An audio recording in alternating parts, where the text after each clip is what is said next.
But then, okay, a language that we use is so, what do you call, limited. In fact, that's why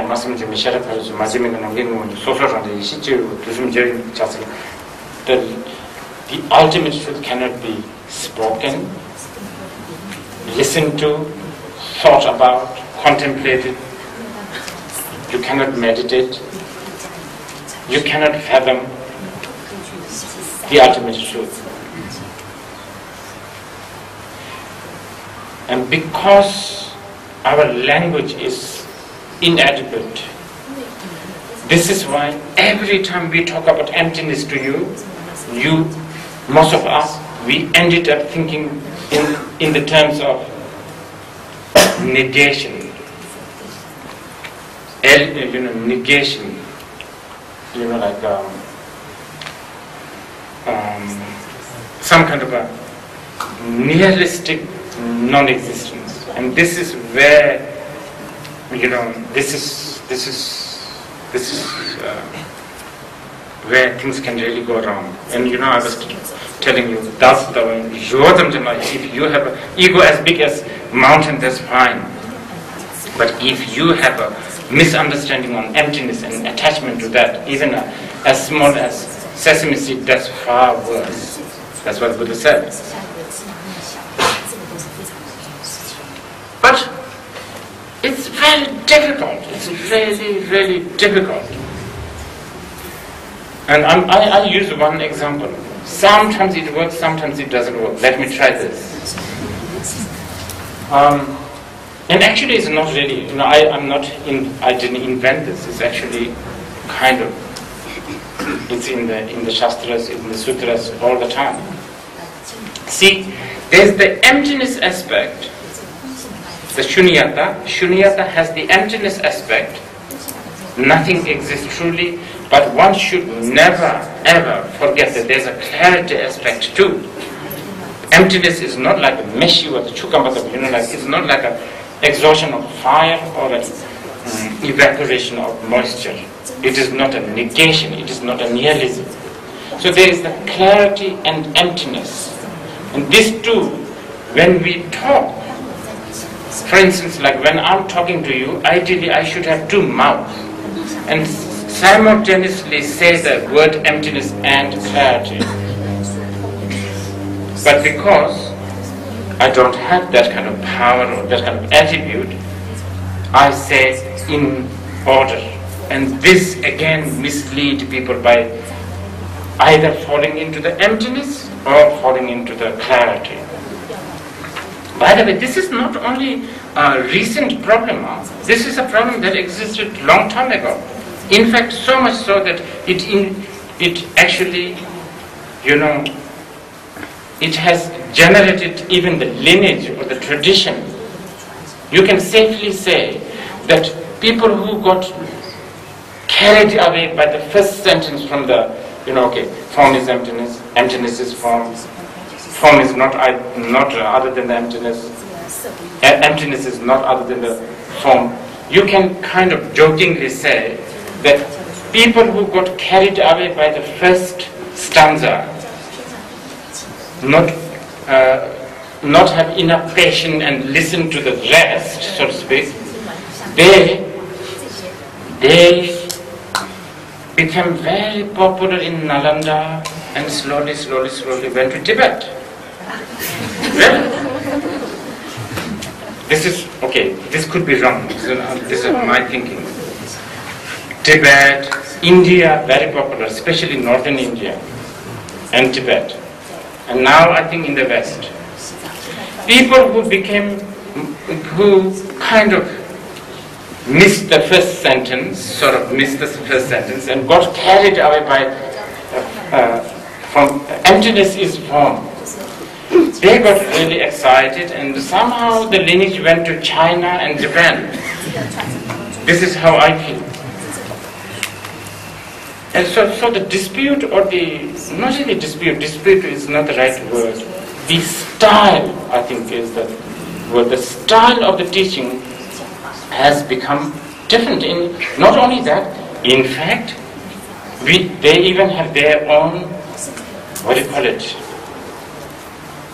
The chief of, commander-in-chief at their helm, so to speak, which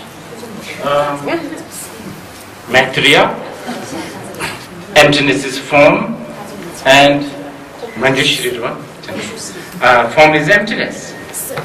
Shintan Namni, we call it. The two, well, not these two, but at least Nagarjuna guys from the Manjushri family. Wow, this is, I'm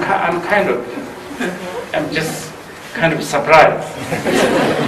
There's a Sakyabhas usually more to this, but somehow, hierarchically speaking, he's on the left. This is good. This is really good. This is so auspicious.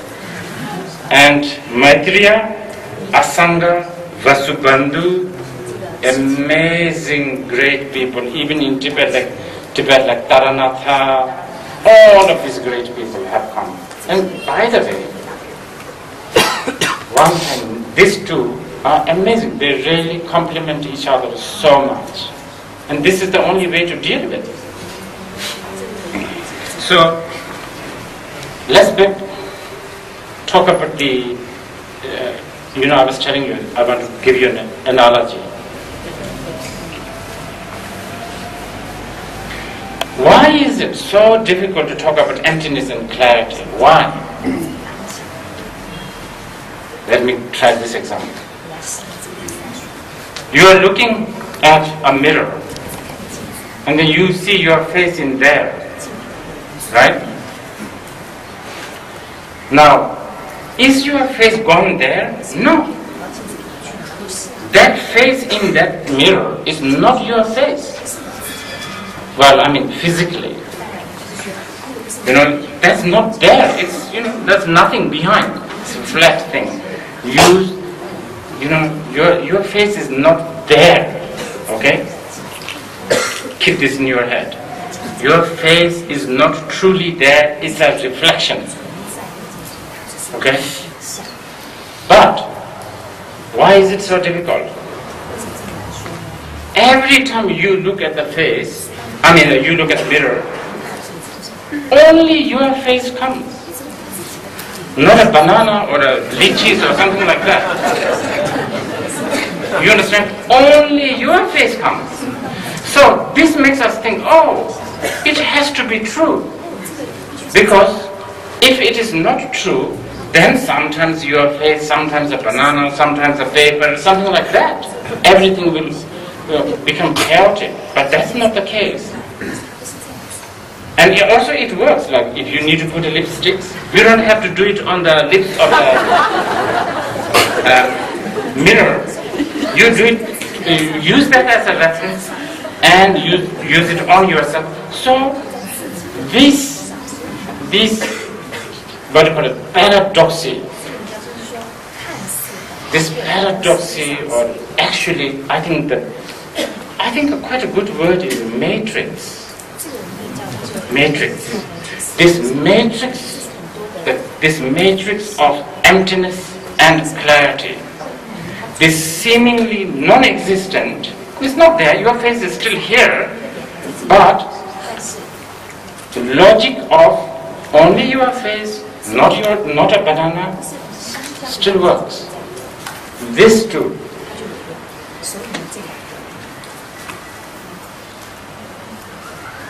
One more thing you need to hear. What you need to hear is which is, while it is emptiness, it is clarity. It's perceivable, it's a clarity. And while it is clarity, it is emptiness. This is how people like Chandrakirti, Nagarjuna, Asanga, they all think this is how everything functions. Forget about mirror now. You are looking at me. Actually, but you see, the thing is that you have forgotten the emptiness aspect of me because you have so much reason why I'm solid and I'm truly existent, because a lot of things, like, okay, he has been sitting there like almost 5 days, so he has to be real. So the time, and then consensus. If you ask around, is he really there? Then most of them will say, yes, he is there. So consensus, and also the usage. This man has been blabbering the whole, like 5 in the morning, and this is being recorded, and actually, there's evidence that he talked like for 4 or 5 days. So all of this makes you think, or makes you forget the emptiness aspect. Makes you forget the emptiness aspect.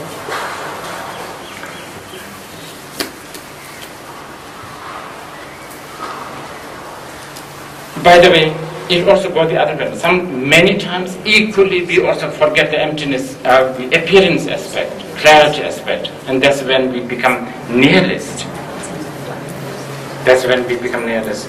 Now, this is, of course, quite a difficult point to present. But the reason why I'm telling you this is going back to Vincent Gautama's commentary. In the Mahayana, there's 2 kinds of defilements. One defilement is clinging to the self, and the other is basically, if you analyze and if you find something. In this case, if you search and search and search in the mirror, if you make a decision, the face does not exist, not good. Similarly, if you say, no, face does exist because banana didn't happen, so only the face happened, so face exists, not good. You have made a decision. You have made, Nagarjuna's famous line, I have no thesis, therefore I am innocent. Yes. Every time, if you make a decision such as this does not exist, it's only a reflection, this does not exist. Such kind of negation is a thesis. Or, similarly, it does exist. Because, every time I move, my face moves there. Or something like that, I don't know. Then, it is also a thesis. So, as long as you have a thesis, then that is called the second defilement. Yes.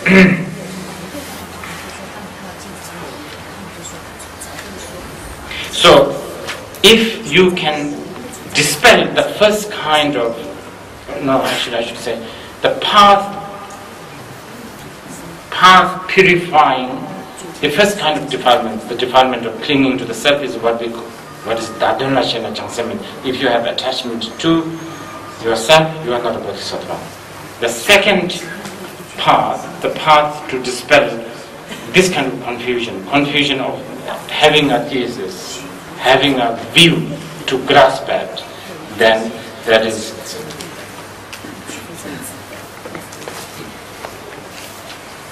if you can get rid of that, kind of defilements, then you are practicing the last point. If you have grasping, you have no view. So actually, even in the Sakyapa's sadhanas, there are things like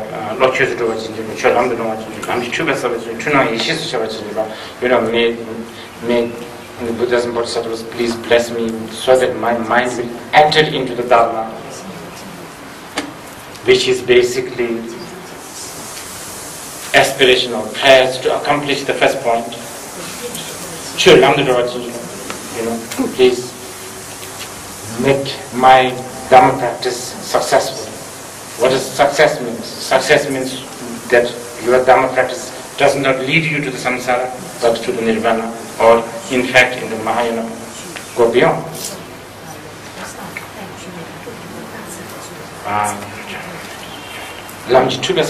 In order to dispel that, you also pray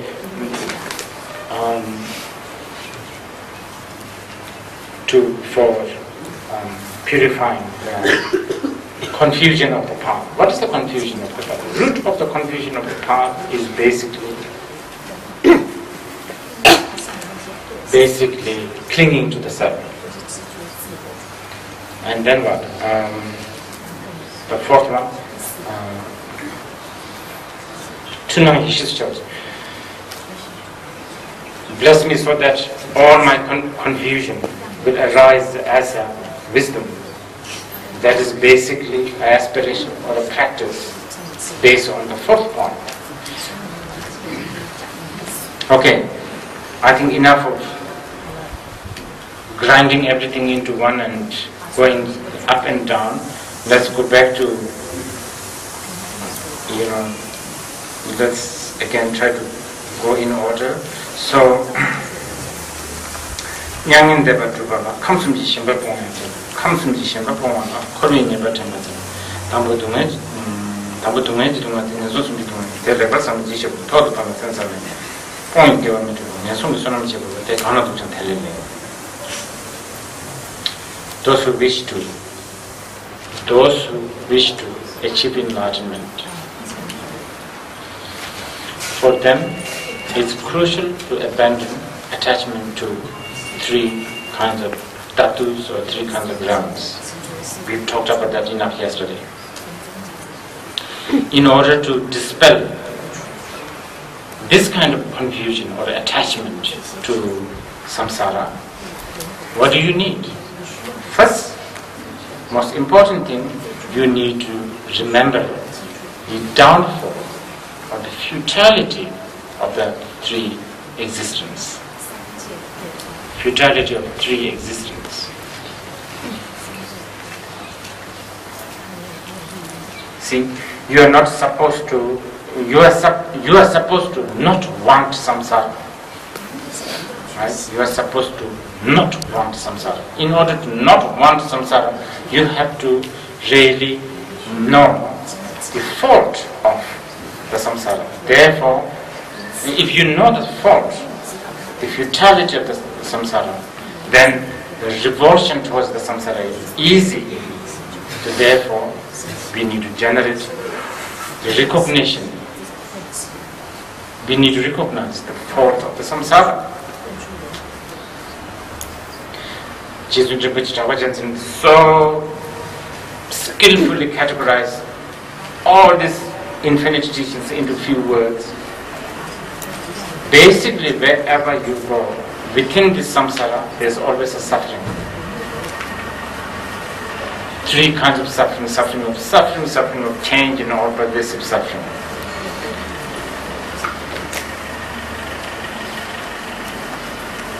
Now, I like to point out the word suffering again is overused, and it's kind of misleading to a lot of people.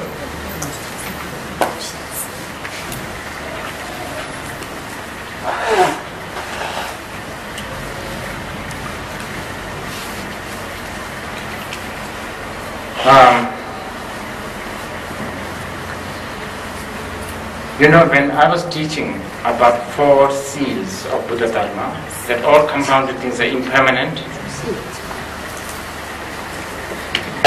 but by and large everybody can accept. Then, and with a good reason they accept. They are very convinced.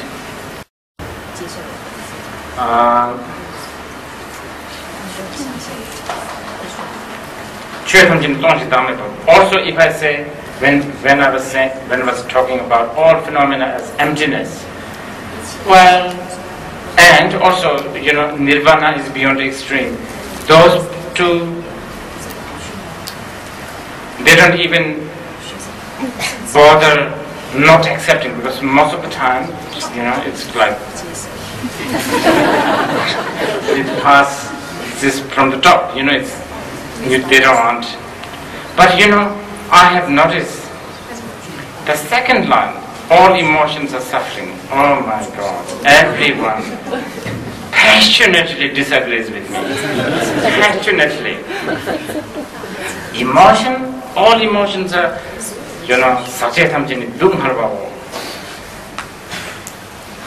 and actually many people even try to correct me. Maybe the emotion is not the right word. And actually, I think to a certain extent they are right.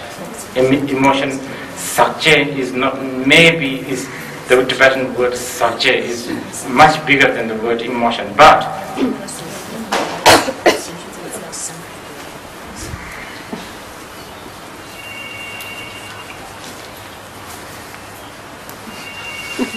to upkeeping my kind of stubbornness, and also actually now deliberately I use the word emotion. Actually deliberately, emotions are suffering. Because people think, oh yeah, okay, the negative emotions are probably of course suffering, but how about love? How about, like devotion? How about like inspiration? How about creativity? How about like ecstasy? How about all of that? Those are not suffering. But you see, this is where I think the definition of the suffering is something that we have to ponder. Because the Buddhist definition of the suffering is quite a mita dunghal tong dame. Mita dunghal tong dame. One of the biggest elements of the character that really makes the suffering is time factor. The fact that it is impermanent. Anything that is impermanent, anything that is put together, they are subject of time. If anything that is subject to the time is basically synonymous to uncertainty. And if it is uncertain, does it record something? Pain. Uncertainty is the biggest pain. Because of the uncertainty, things like insurance company works. It's the uncertainty that is really, the economy is working because of the uncertainty. You can sell things that might come, might not come, for the sake of protecting yourself and stuff like that. Uncertainty is a very, very big problem. And if you look at emotions, love, compassion, even the religious, even the dharma related to the dharma love, the things that we try to meditate upon, love, compassion, suffering. Of course, the sticky love, of course it's a suffering. Of course. No need to mention that one. You all know that. But even the love and compassion thing that we try to cultivate, yes, it is a suffering. If it is shocking you, it's nothing. In fact, when we talk about the third suffering, the third type of suffering in the Mahayana Sutras and Shastras is clearly stated that even the 10th Buni Bodhisattva's meditative state is also a suffering. So of course, emotions are suffering. We have this morning we have touched some really kind of high level of the Mahayana concept. I will try to give you time to ask me questions later, but anyway, for now we take a break.